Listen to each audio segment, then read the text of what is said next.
We've been looking at ways that we can reach out to those on campus to educate them and get them ready for November, because we know that November is going to be a big one. Hello, my name is Hannah Morris, and I am a student media producer at KAMU. If you've voted before, did you know what to expect before you arrived at the polling station? Did you go in blind? Were you nervous at all? Luckily, Brazos County Elections Administrator Trudy Hancock has answers to all your voting-related questions. We chatted about what voters can expect this November, starting with an in-depth description of the voting process. So the first thing you have to do is go to the check-in table. You just show your ID. They scan your ID. Your name comes up on a screen. You look at it to make sure your information is correct. Then you sign your signature. They give you a slip. At the next station, voters will receive their access code and a blank ballot. Well, I say a ballot. It's not really a ballot. It's ballot stock. It's a blank piece of paper. So you take your blank piece of paper and your access code, walk up to whichever machine you want.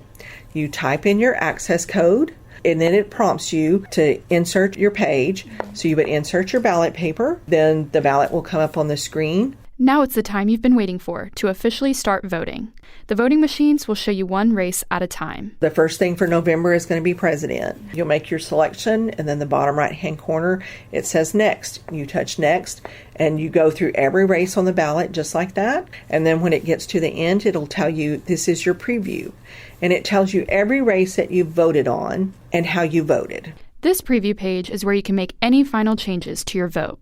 It'll ask you, are you ready to print your ballot? You say yes, and it'll print it, give it to you. The next thing you would need to do is put it in the ballot box. So we have a scanning system, and you just slide your ballot right into that scanner. It's scanned and counted immediately.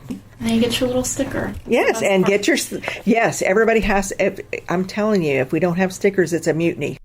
I asked her if voters ever have any difficulty using the voting equipment. Older people are usually afraid of it, and I tell them, if you can work the ATM, you can work this machine. Since a long ballot is expected for November, many voters may want to make notes on their phone before entering the polling stations. But Hancock strongly advises against this.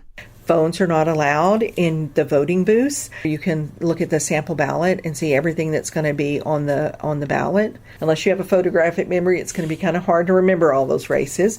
So you can print that, mark it up, and bring it in with you to assist you. So bring something old-fashioned paper. Being educated about what candidates will be on the ballot will ensure you make the choice that is right for you. You want to be sure that you're able to vote for someone who is like-minded as you, or for a measure that you support. And sometimes the way those measures are worded, you may be really voting against it when you think you're voting for it. So it's really important to do your homework. Fortunately, there are tons of resources available to voters as they prepare for November. Brazosvotes.org is the elections website for us. We have a wealth of information on there. There are some demo videos of the equipment. Those would be beneficial if you've never voted before. As we approach the upcoming election, we want to make sure that our listeners are informed and prepared. You can visit brazosvotes.org for more information, and stay tuned to KAMU as the campaign trail continues. Thank you for listening. From KAMU, I'm Hannah Morris.